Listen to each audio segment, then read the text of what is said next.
Good morning, second video of the day. Monday morning.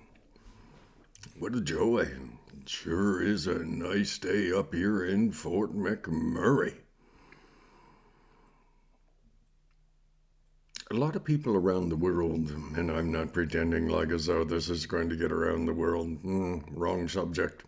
Everything that I talk about is a wrong subject. And the reason for that is it's an inconvenient truth. It's inconvenient for people to be confronted with a slightly different perspective to current events. That's what we used to call it when I was a kid in school, current events. We would actually discuss current events, not with a teacher slate bent, but actually discuss as kids with the teacher's direction, of course. We would talk about what is going on today in the world. Not like as though we could change anything, but in the hope that by our being aware of what was going on, that we could have an opportunity to learn, process thought, determine for ourselves. Well, the first thing you determined as I was a kid was don't believe a politician. But second thing I learned as a kid was to read between the lines, hear what was being said. Hey, I remember the day in school when our teacher wheeled the old black and white television into the classroom and played the assassination of JFK.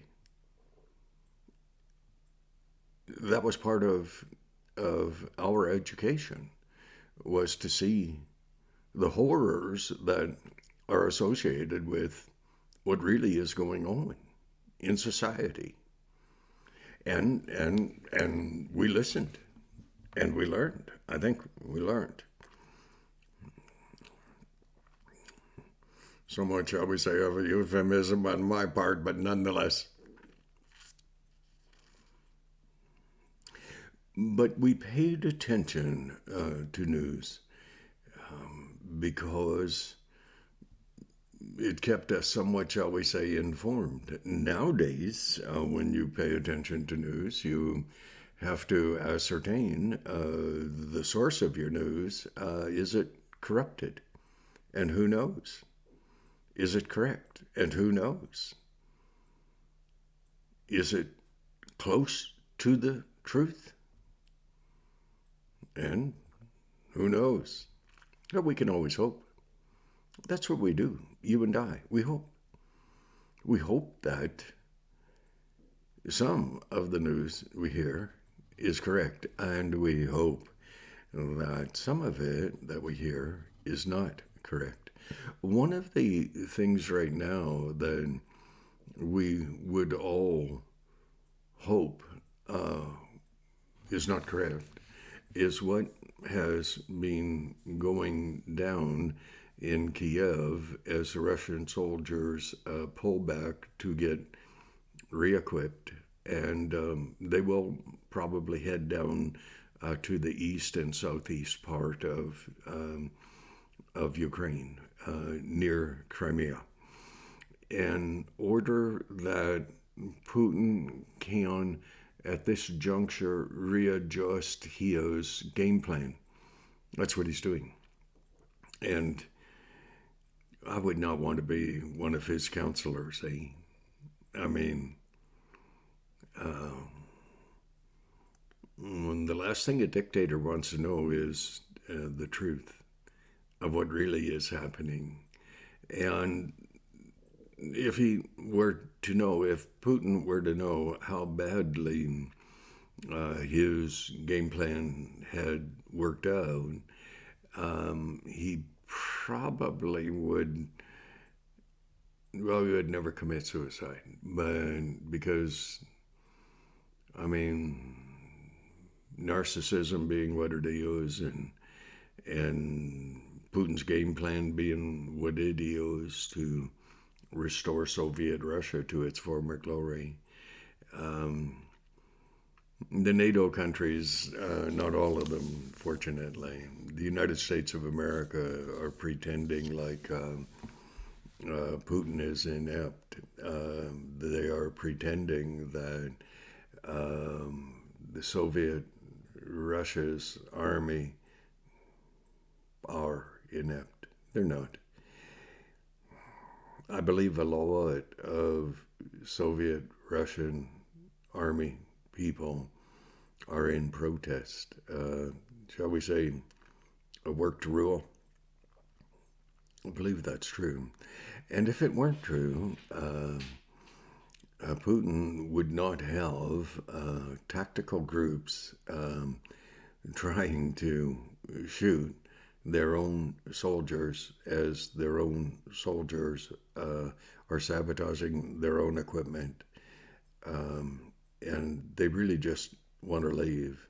But there is another group within the Soviet Russian army that seem to have a need to leave their mark on indelibly printed on the minds of the Ukrainian people.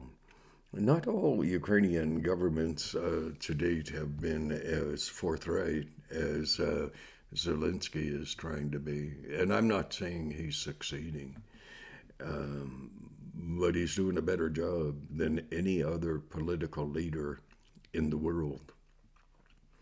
But incidentally, that's not setting the bar too terrible high compared, if you compare a comedian, an actor who was successful in the Ukraine, deciding to run for president.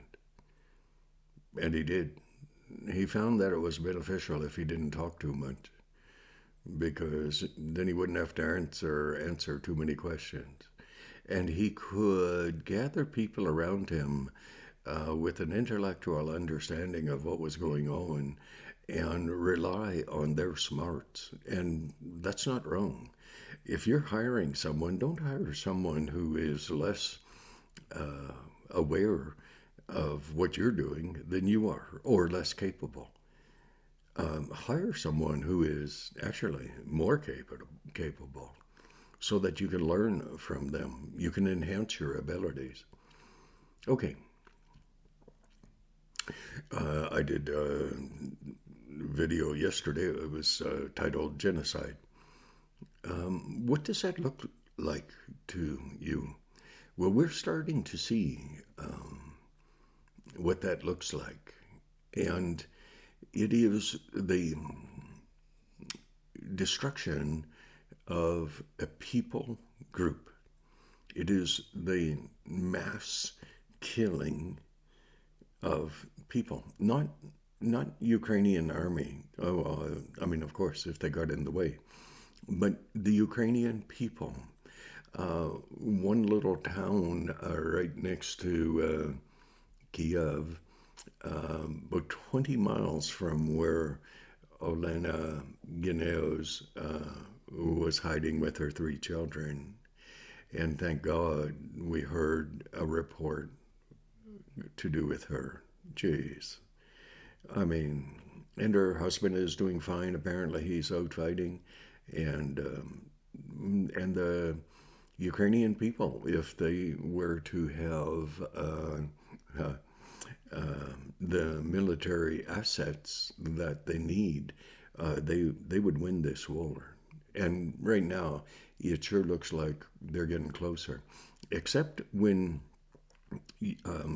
as we saw Zelensky this morning, taking a walk through that little part of Kiev to the north where the Russian army were leaving. And I well remember back about 3 weeks ago, a Russian commander, his men were going to kill off a bunch of citizens. And he said, no, we've killed enough today. What is enough? How many? Well, evidently, in that little part of the city uh, of Kiev, to the north and west, I believe to the north and west, um, they are finding citizens on bicycles. Well, they're not on bicycles anymore, they've been shot. And they're still holding onto their bicycles as they died. And many, many, many, many, according to Elena Guineos, um, women and children are being raped and killed and burned. Why? Well, genetics. I don't know if it is true, but given the trustfulness of the Soviet army, they probably have the genetics of every soldier in their employ. And so burn the bodies so there can be no DNA that could lead back to the people who killed these innocent citizens in Kiev. Genocide. What does that matter to you? To me?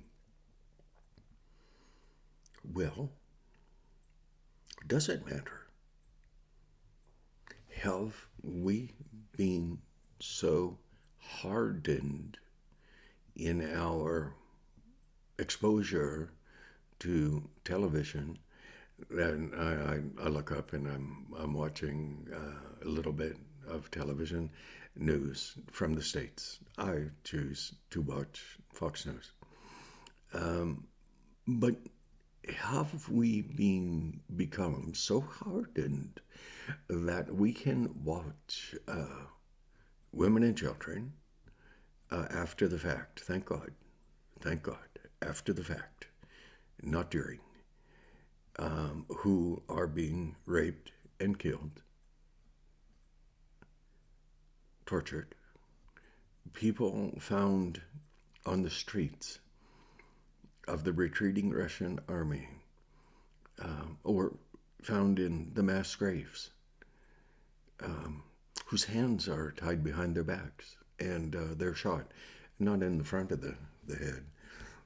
A person who is hard, but perhaps not yet hardened, does not wish to see a person's eyes, the look of absolute shock when a trigger is pulled and their lives are not no more, but their lives are no longer present here.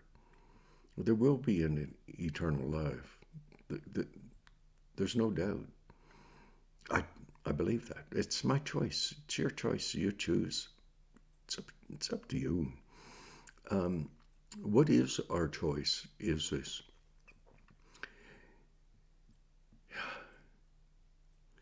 Are you going to continue to believe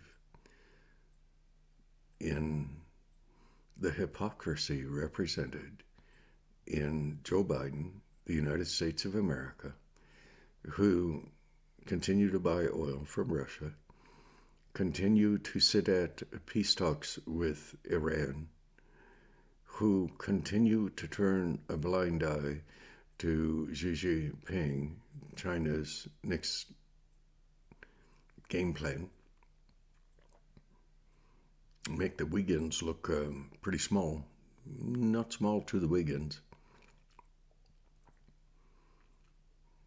I mean, they're the people that sew the clothes that you wear half the time that came from China.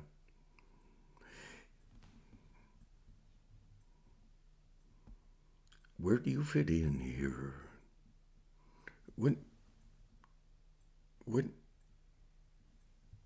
what do you think of this crap that we're exposed to? We choose to look away. We choose to say, can't happen here. We can't say that anymore because we don't know what can happen here. We don't know how it will happen. We see it happening elsewhere, the Ukraine. The Ukrainian people are still in a state of shock that they're at war. Because how does this happen? How does this happen? Well, it happens when good men and women look the other way and believe in nothing, thus will fall for everything. Them's the breaks, children. So, what do you believe in? Does it matter? Yes, it does. It matters to you. It matters to your children, your offspring. It does. Pray.